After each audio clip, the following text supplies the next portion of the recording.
मिथुन लग्न में सूर्य और चंद्रमा के योग का फल क्या होता है? आज की इस कक्षा का यही विषय है।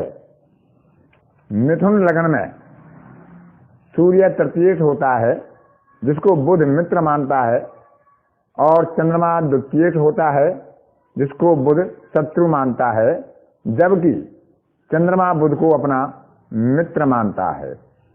द्वितीयेश और तृतीयेश होकर सूर्य और चंद्रमा की युति का मिथुन लग्न के विभिन्न भावों में क्या फल होता है, इसका वर्णन इस कक्षा में भाव का अलग अलग किया जाएगा। मिथुन लग्न के प्रथम भाव में जब सूर्य और चंद्रमा की युति एक साथ होगी तो ऐसा जातक तेजस्वी होगा, स्वाभिमानी होगा, पराक्रमी होगा, अपनी वंश परंपरागत जो परंपराएं होती हैं उनका पालन करने वाला होगा। उसकी पत्नी सुंदर होगी, विवाह के बाद उसका भाग्योदय होगा। समाज में ऐसा व्यक्ति प्रतिष्ठित होता है, प्रतिष्ठा प्राप्त करता है, संवेदनशील होता है, लेकिन मन से कुछ संकालु होता है। द्वितीय भाव में सूर्य और चंद्रमा का योग होगा तो द्वितीय अपने घर में होगा, अपनी राशि में होगा, तो ऐसा जातक धनी होगा, विद्यावान होगा, उसकी वाणी मधुर होगी। परिजनों की और मित्रों की सहायता से ऐसा जातक अच्छा धनार्जन करने वाला होगा। वाक पटुता उसके अंदर होगी, भाषण देने में कुशल होगा, लेकिन पारिवारिक उलझनों से वह चिंतित रहेगा। द्वितीय भाग में सूर्य और चंद्रमा के होने से उसे नेत्र रोग होने की प्रबल संभावना रहेगी। सूर्य और चंद्रमा का योग मिथुन लग्न के यदि तीसरे भाव में होता है तो यहाँ तृतीय सूर्य अपने स्थान में होता है। द्वितीय भाव का स्वामी धनिक अपने से धन भाव में होता है। जातक शूरवीर होगा, पराक्रमी होगा, लेकिन छोटे भाई के सुख में कमी रहेगी। धन धान्य उसके पास बहुत अच्छा होगा, परिजनों और मित्रों के सहयोग से अपना कार्य करने में सक्षम होगा, किसी के दबाव में नहीं आने वाला होगा। और यहाँ सूर्य का बैठना उसके स्वास्थ्य की दृष्टि से अनिष्ट निवारक है। सूर्य की स्थिति यहाँ अच्छी है, तृतीय भाव में होना उसके लिए अनिष्ट निवारक होगा। चतुर्थ भाव में बुध की कन्या राशि में सूर्य और चंद्रमा का जब योग होगा तो ऐसा जातक धन, भूमि, गृह, वाहन से सुखी होगा, माता से उसे संपत्ति का सुख प्राप्त होगा, सौंदर्य प्रेमी होगा, हृदय से भावुक होगा, वाहन दुर्घटना का भय उसे रहेगा, क्योंकि तृतीय का वाहन भाव में बैठना अच्छी स्थिति नहीं है। परंपरागत कार्य से हटकर वह नई आजीविका के साधन खोजेगा। अपने अर्जित धन का उपयोग वह स्वयं कम ही कर पाता है।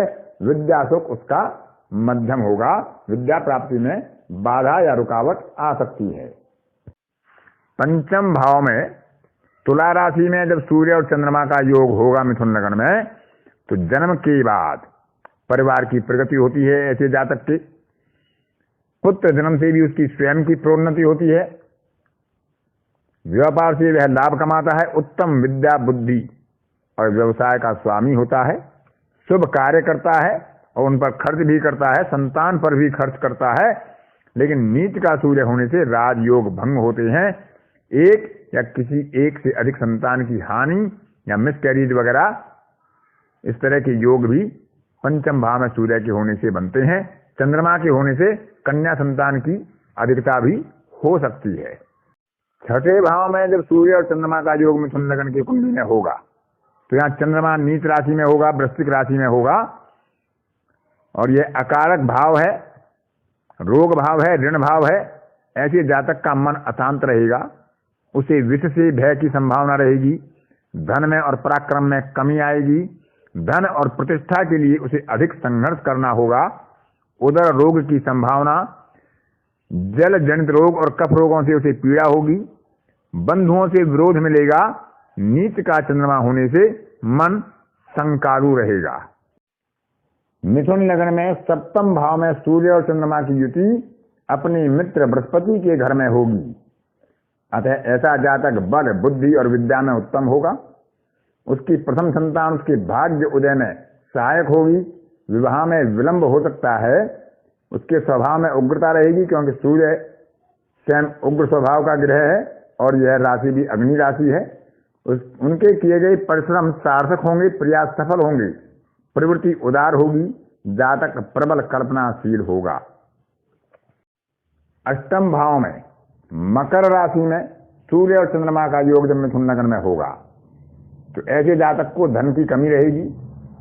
उसके प्रयास होंगे कि वह बिना प्रयास किए ही धन कमाए, यानी बिना प्रयास किए धन की इच्छा रहेगी। अनैतिक कार्य में उसका विश्वास होगा, आलसी होगा, विष से उसे भय होगा।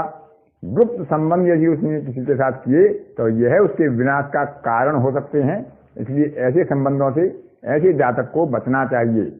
दुर्घटना का प्रबल भय होता है, भाई को कष्ट या भाई से विरोध होता है, संघर्ष की जीवन में अधिकता रहती है। मिथुन लग्न में जब नवम भाव में सूर्य और चंद्रमा का योग होगा तो वहां शनि की मूल त्रिकोण राशि कुंभ होगी, जो सूर्य की शत्रु राशि है। अतः जातक बड़े परिवार वाला होगा, क्योंकि यहां से तृतीय अपने तृतीय भाव को देखेगा।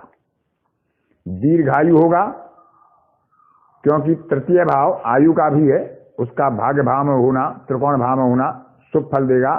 धनेश का भाग्य में होना भी अच्छा फल देगा। आध्यात्मिक, भौतिक, सामाजिक प्रतिष्ठा प्राप्त होगी। जातक पराक्रमी होगा, जन संपर्क से वह अपनी अच्छी प्रगति करने में सक्षम होगा। माता पिता गुरु का भक्त होगा, सत्य प्रिय और न्याय प्रिय होगा।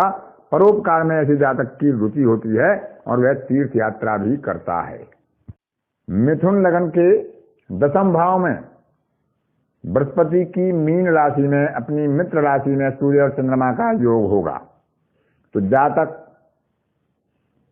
सहिष्णु होगा, धैर्यशाली होगा, शिष्ट भाषा बोलने वाला होगा। राज्य का सुख, भूमि भवन का सुख उसे अच्छा होगा।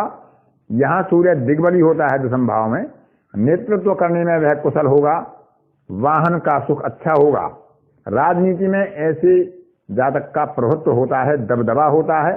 मित्रों से और परिजनों की किसी व्यवहार के कारण वह आहत भी होता है।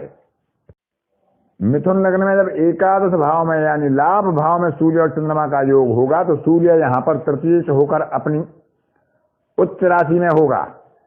ऐसा जातक या तो अपने परिवार में सबसे बड़ा होगा या सबसे छोटा होगा, अथवा अपने समलैंगिक भाइयों में या बहनों में छोटा या बड़ा होगा।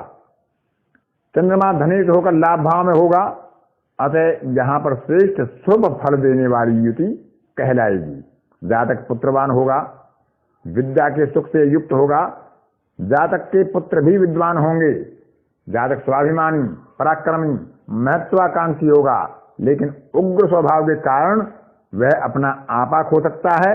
यदि उस पर पाप ग्रहों का प्रभाव हुआ तो यहाँ विवादग्रस्त स्थिति उसके लिए पैदा हो जाती है।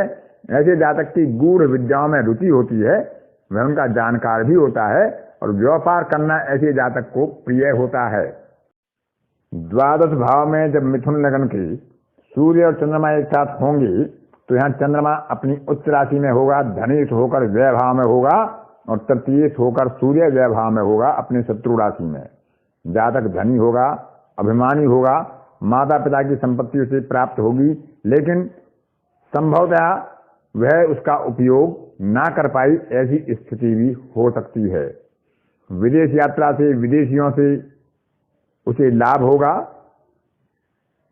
क्योंकि व्यय अधिक होगा धनेश के व्यय भाव में बैठने से, इसलिए जातक को धन संग्रह में बाधा आएगी। जातक नेत्र रोगी होगा।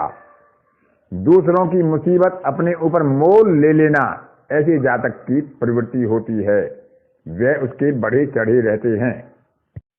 यदि सूर्य और चंद्रमा उपरोक्त भाव में जिन भाव में बैठेंगी वह पुष्कर नवांश में होंगी तो अति उत्तम स्थिति होगी। यदि उनमें से एक भी पुष्कर नवांश में होगा तो अभी अच्छी स्थिति रहेगी, लेकिन यदि उनमें से किसी एक ग्रह की भी स्थिति खर दृश कांड में, खर नवांश में, 64वें नवांश में चंद्रमा से या लग्न से, जो 64वें नवांश होते हैं उनमें होती है या उनके स्वामी के साथ होती है, तो यह स्थिति शुभ फलों में कमी करेगी, अशुभ फलों को बढ़ा देगी। लेकिन पुष्कर नवांश में स्थिति होने से शुभ फलों में वृद्धि होगी और अशुभ फल सामान्यतः समाप्त हो जाएंगे या उनका प्रभाव बहुत ही कम होगा। इस प्रकार से हम मिथुन लग्न में सूर्य और चंद्रमा का विभिन्न भाव में क्या फल होगा, यह सरलता से देख सकते हैं। धन्यवाद।